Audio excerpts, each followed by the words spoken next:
Hi guys, back again with a honey latte. So I have here warmed almond milk, about 3 ounces. Then you want to do your collagen peptides, just 1 scoop.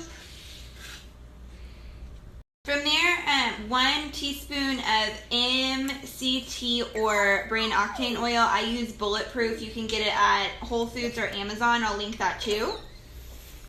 And then just a little bit of honey, about half a teaspoon. I use raw honey. If you're pregnant, guys, ask your doctor about raw honey. There's some conflicting opinions on that. And then froth.